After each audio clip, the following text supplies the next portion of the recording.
loose on the underworld to smash gangland comes a friend of the unfortunate, enemy of criminals. The mysterious, all-powerful character, a problem to the police. But a crusader for law. In reality, Dan Garrett, a rookie patrolman. Loved by everyone, but suspected by none of being the Blue Beetle.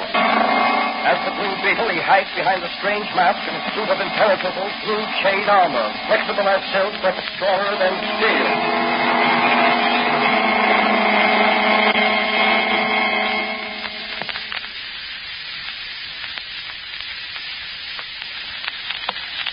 Today's episode of the Blue Beetle is entitled Smashing the Arson Ring. Numerous fires of suspicious nature have stirred the civil authorities to a point where a concerted drive is underway to discover who and what is back of this unprecedented wave of mysterious conflagrations. Has the city's fire inspection department become obsolete? Is the increase of destructive fires in abandoned factories and old law tenements due to coincidence? Or is an organized campaign of wholesale arson being engineered by a mastermind? As our story opens, Patrolman Dan Garrett, who in secret is really the Blue Beetle, discusses the situation with his friend and confidant, Dr. Franz, the chemist. And, Danny, do you really believe that there's a ring of professional arsonists who are setting these fires? I'm positive. You know, we've had a long dry spell. There's such a thing as spontaneous combustion. I know that. Then on what do you base your suspicions? The fact that in each case the burned building had been vacant for a long time, or had been operating on a losing basis and was heavily insured. Like those old tenements on River Street. But surely the owners would be taking a terrible risk of discovery if they set them on fire. Not if I hired professional arsonists. They're pretty clever, you know. Yes, but look at the property loss. And in some cases, loss of life. The property losses in each case I've found are all covered by fire insurance. The loss of life, such as in that last tenement fire, is another thing. That's equivalent to wholesale murder. You're right, Danny. And if someone deliberately set those fires, that person should pay the extreme penalty. They will. If I can get the evidence I need to convict them. Well, what do you intend doing? I'm asking the chief to put me on special duty to investigate these mysterious fires. With Officer Madigan? Yes, if Mike wants to work on them with me. Well, he will, all right. He likes excitement as much as you do. I know. I can't stand inactivity as long as there are criminals to run down. I'll only be happy when I'm on their trail. Well, I do hope you'll always be as successful in the future as you have been in the past. Oh, there go the fire engines. That's my exit cue. So long, Doc. From now on, Dan Garrett, the smoke eater.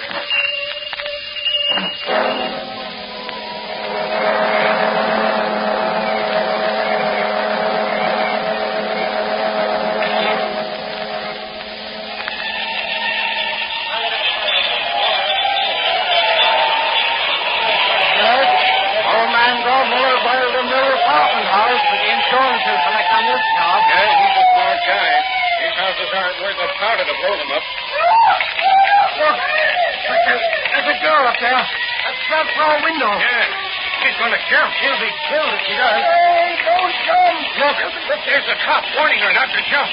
Yeah. Now he's going right into the building. Yeah. And there's another cop going right after him. Why, they'll be turned to a crisp in that inferno. Boy, look at the flames pouring out of that window underneath. Yeah. Looks like curtains for them babies. Not yet. Look. The firemen just got a hose up that ladder. They're pouring a stream of water into the windows. Too late, I'll bet. Yeah, that's the end of the cops and the girl. Yeah. Gee, what a crash. Look up there on the roof. Yeah, it's the two cops and the girl. Oh, what do you know about that? They went up and set it down. Just in time, too. Firemen are slanting a ladder over to them from the hook and ladder truck. Yeah, but it won't reach. It's too short. Well, why don't they jump across to the next roof? It's too far. 20-foot gap. They'd never make it. The firemen could stretch a net to it. They can't get near enough to the building. That fire's too hot. See it pour out of those lower windows. I just got trapped. No, look. Yeah. One cop's hanging to the edge of the roof by his hands. Now the other one's crawling over him. What are they going to do? The second cop's hanging from the first cop's feet. Look, he can almost reach the ladder. There's a fireman going up the ladder. Say, The girl's climbing down over the two cups hanging there. Look out! She almost lost hold. The fireman's got her. She's safe. She's safe. She's safe. Yeah, but say, looks like she fainted. Well, how are them two cups going to get down? I don't know. They're still hanging up there. Firemen are backing the hook and ladder truck a bit. Now the end of the ladder is right under him. Got you. There he goes. He dropped. He made it. He made it. Now there's only the cop hanging to the roof. He can't make it, though. Who is he? Looks like Patrolman Dan Garrett. The other cop was Mannigan, his pal. And that's Garrett, all right. Yeah. But how's he going to get out of this jam? Well, look. The fire's licking up to him now. He's trying to climb back onto the roof. There he goes. He made it. How's he going to get down from there? Search me. Boy, I wouldn't like to be in his place. Hey, he's disappeared. No, he ain't. There he is. He's got a long pole. What's he going to do? Pole wall across to the other roof. Gosh, I hope he makes it. There he goes. Oh, boy. He ought to get a medal for this day's work.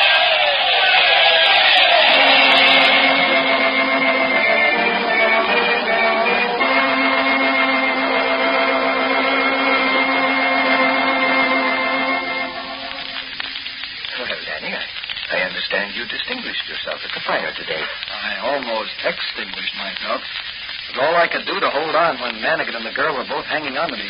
He's no lightweight. I'm proud of you, my boy.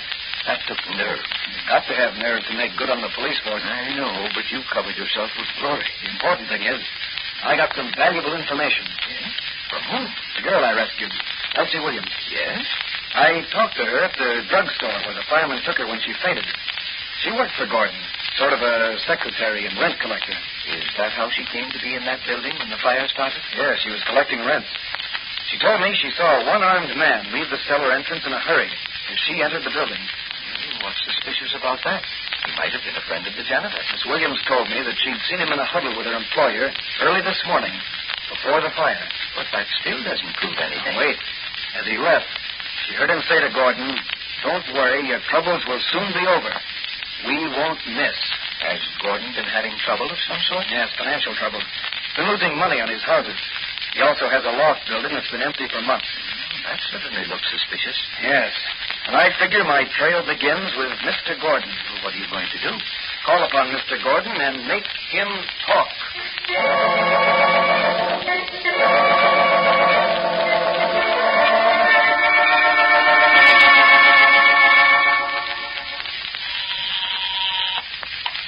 Yes? Patrolman Dan Garrett to see you. Now, what's he want? I'm busy. He said it's very important to you. Oh, well, I'll see him. Patrolman Dan Garrett, Mr. Gordon. Oh, come in, officer. Oh, what's on your mind?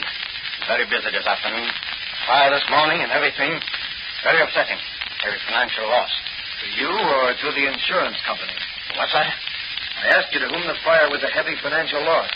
To you or the insurance company? Now, look here. Just because you wear that uniform, don't think that you can be impertinent to the taxpayers. I'll report you to... Just a minute, Mr. Gordon. I'm here on official business. Your buildings were heavily insured. You stand to gain rather than lose by this fire today. The fire chief reports evidence of incendiarism. What do you mean? How can you report such a thing? I'll have his Now, badge. look, Mr. Gordon, I'm here to help you if I can. You tell me who the ringleaders are in this arson racket. I'll do what I can to get you off lightly when your case comes up in court. Court? Who said anything about court? I did. I'm going to be arrested shortly on suspicion of being party to a conspiracy to defraud the fire insurance company. No. You can't do that. No. Why don't you break down? Give me the information I'm after. Huh? What do you want to know? Who was the one-armed man who was seen to leave the building just before the fire? One-armed man? Why, I don't know anyone. Who had a confidential talk with you earlier this morning? My secretary... Don't bring your secretary into this. After all, she almost lost her life today, collecting rents for you. All right. I'll tell you. His name is Joe Durando, called Stumpy. He worked for the Modern Wrecking and Construction Company. They wreck buildings and construct buildings. Bet you're coming and going. Quite a profitable business, I'd say. Now, listen. I didn't want to do this thing. They threatened to undermine my tenements so they'd collapse. I didn't hire them to burn them down. The buildings collapsed. I'd get no insurance at all. It'd be a total loss. So that's their racket. What do they get out of it? $1,000 down and 20% of the insurance. Not bad. And I suppose they get the job of rebuilding? Yes, that's part of the contract. Who's the head of the company? I don't know. Stumpy always spoke of his boss as the skipper. Stumpy must have been in the Navy at one time. I don't know that. What does the gang use that makes the fires spread so quickly? Gasoline? No, naphtha. Will you go down with me to the DA and tell him what you've just told me? Now, look here, officer. My life isn't worth a dime right now for talking with you. Don't worry. The DA will have you guarded day and night. What was that? Why, that sounded like my secretary's voice. Come on, let's see who it is. Not here. Look, those men. They're carrying her off. You're right. Hey, Look out! Look out! Okay, Chopper. That'll fix you for sticking your nose into what don't concern you. Come on, Gordon. Take a walk with me. Oh, no. Come on. I've got this gun in your back, so don't open your trap. You and me is going for a little ride. The skipper wants to see you.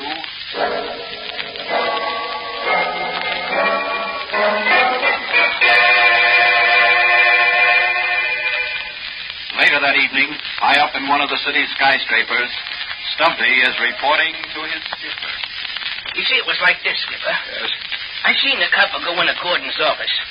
And I figured maybe Gordon's secretary had spilled the beans to Garrett after he rescued her. Uh-huh. So I called some of the boys. Then when the copper stayed in with Gordon so long, well, I figured the heat was being turned on.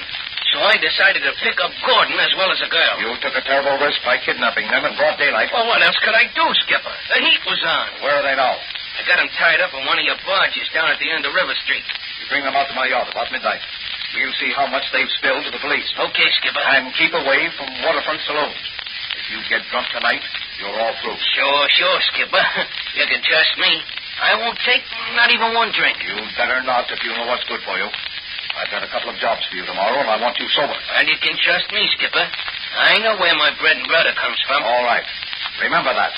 If you want to be able to continue eating bread and butter.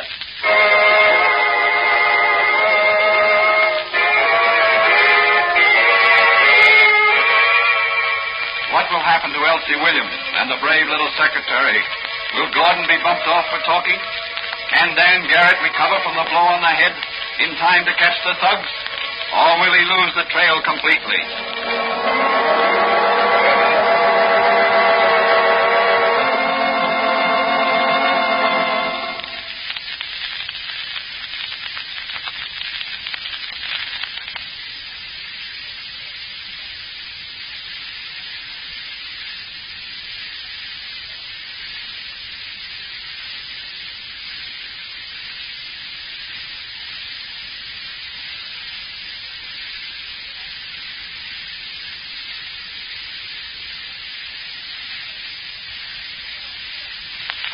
Meanwhile, at Dr. Fran's little apothecary shop, Patrolman Dan Garrett is talking with Dr. Franz while donning his Blue Beetle chain armor and mask. Doc, I've got a hunch. Has that sailor costume you brought along something to do with your hunch? Yes. I'm going to put it on over my Blue Beetle costume. Well, what's the idea? Well, I'm convinced that the arson trail leads down to the waterfront. That's an interesting thought. A fire trail leading to water. Yes, but nevertheless, that's the way I see it. Well, what gives you the idea the trail leads in that direction? Stumpy's reference to his boss as skipper, which may mean that Stumpy's been a sailor, or that the head of the arson ring may have headquarters on a ship of some kind. I see. Also, I learned from Gordon today that naphtha is being used to saturate the buildings before setting them afire. Naphtha is used extensively around ships to remove grease and paint and rust. Well, what are you going to do? Disguise myself as a sailor and see if I can pick up Stumpy's trail in one of the waterfront cafes. That would be dangerous, Danny. I love danger, Doc.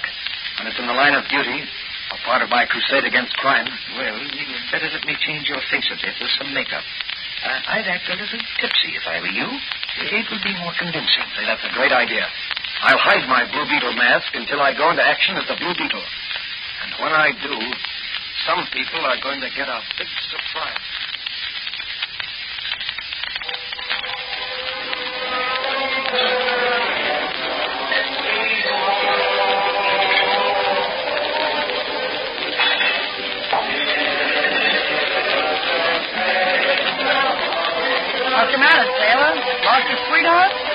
looking for my friend Stumpy.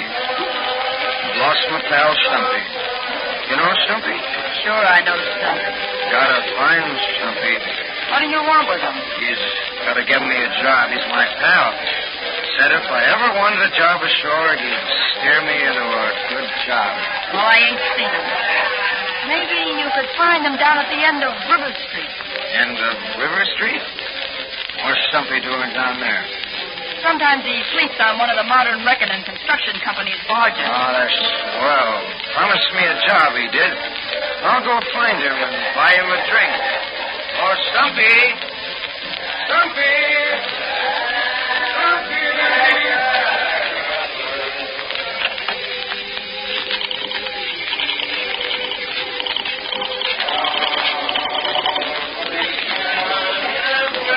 Hello, Gus. This is Maisie. Look, there's a guy coming down there looking for Stumpy. Yeah. Says he's a pal of Stumpy. Pretending he's drunk. But he ain't. He's cold sober, and he ain't no pal of Stumpy.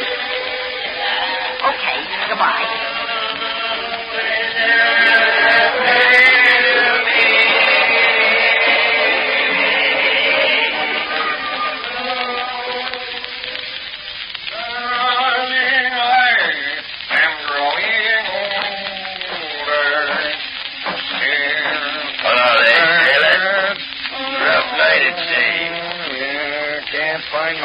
Pal Stumpy. You know Stumpy? One-armed Stumpy Durano? Sure, I know him. He's down on the barge there. Come on, pal, let me see you. Oh, that's very kind of you, matey. Why, don't mention it. I'm a seafaring man myself. Seafaring men gotta stick together.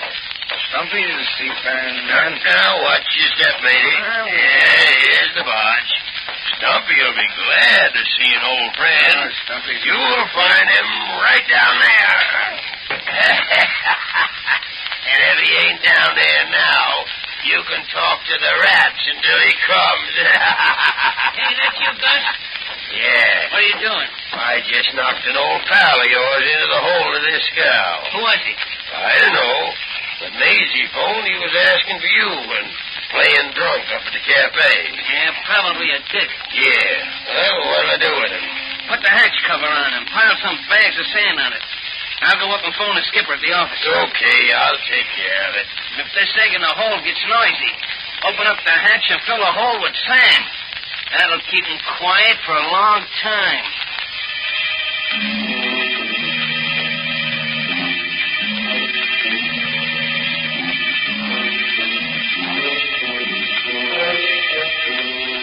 What will happen to the Blue Beetle now? Can he escape from the rat-infested tomb? Or will he be smothered to death by sand? In the meantime, several telephones are busy. Yes, Mr. Mayor. Yes, you're right. Something should be done about these costly fires. What? Yes, sir. Yes, indeed. I'll be glad to serve on the Citizens Committee. Thanks. Anything for the good of the city. Oh, by the way, Mr. Mayor, I'd like to have you and your wife spend the weekend on my yacht sometime. Oh, no, not at all. It'll be a pleasure. Yes? Yes, all right. Well, just let me know when. Goodbye. Stumpy on the other phone, sir. Hello? Yes? Huh? That sounds suspicious. It may be that patrolman Dan Garrett playing detective. What? Yeah, it's a good idea, Stumpy. Tell Gus to open up the sand elevator and fill the hole. Yes, sinker if necessary. We're insured. I'll meet you out at the yacht in a half hour. Bring Gordon and the girl. If we find out that they've squealed, you'll know what to do. Goodbye.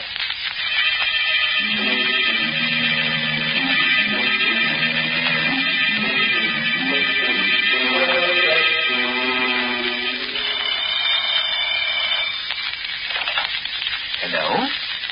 Dr. Franz speaking. Hello, Doc. Can you hear me? Yes, Stanley, yes. I'm talking through my portable wireless telephone. Well, where are you? In the hold of a sand barge at the foot of River Street. Are you in danger? Not yet. Well, what happened? Someone knocked me into the hold, and now they're filling the barge with sand. But, Stanley, you'll be buried alive. Now, look, Doc. Telephone the police to come at once to the Modern Wrecking and Construction Company's warehouse. I'm in the barge, tied up to the pier. Hurry, Doc. Hurry.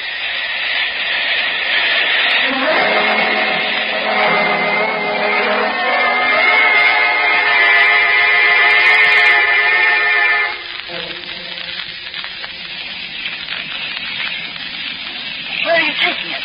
Out to the skipper's yacht. Who's the skipper? Don't you wish you knew and could tell somebody? I know who you are and what you do. Yeah, but it ain't gonna do you no good. You'll never tell. What do you mean? The skipper ain't taking no chances on you or your boss there squealing. Hey, Gordon, you awake? Yeah, he's awake. You'll never get away with this.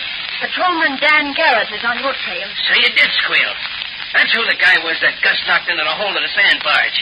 Well, he'll never tell nobody nothing. He's buried alive by this time.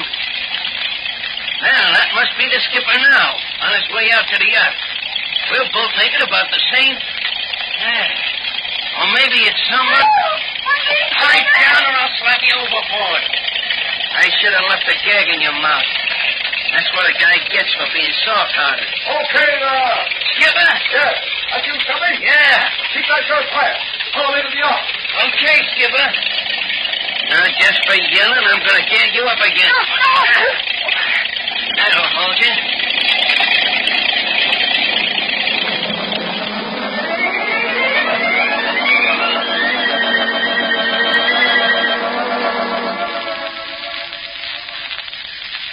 I regret very much, Miss Williams and Mr. Gordon, that you saw fit to express yourselves to the authorities to the extent you have. In my business, long tongues mean short lives. What are you going to do with it? My lawyers... Your lawyers will assist in settling your estate, Mr. Gordon. Only your heirs will benefit by your long tongue.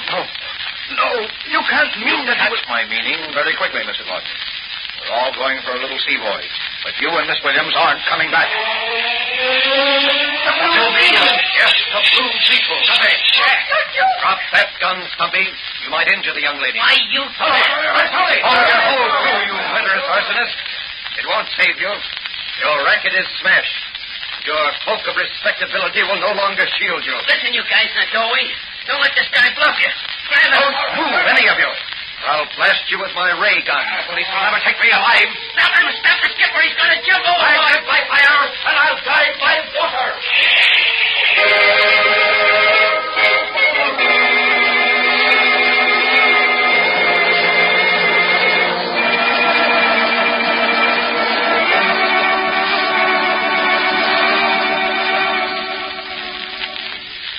Well, tell me, Danny, how did you escape from the hold of that sandbar? I discovered one of the hatches wasn't tight.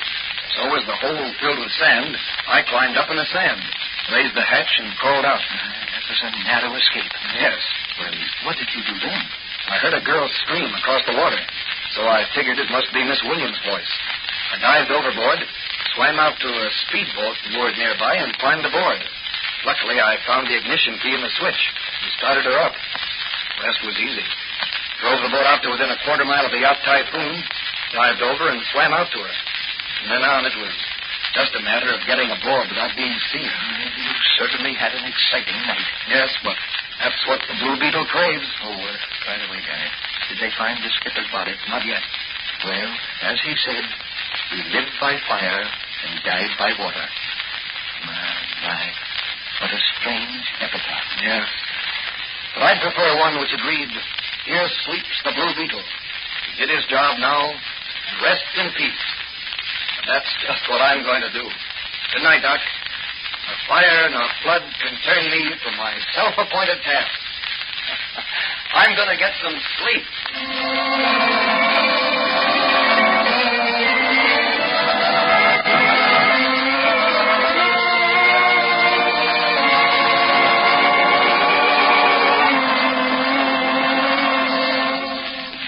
And so the Blue Beetle smashed another crooked racket and chalked up another victory for his crusade against crime.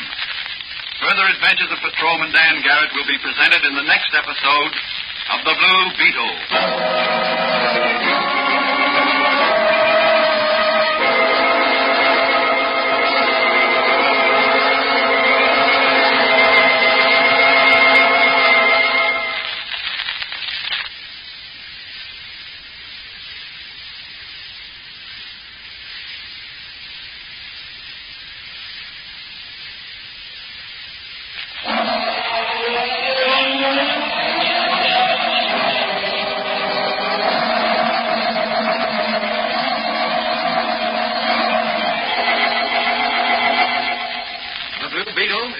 divided box feature appearing in Mystery Men Comics magazine on sale at your newsstand.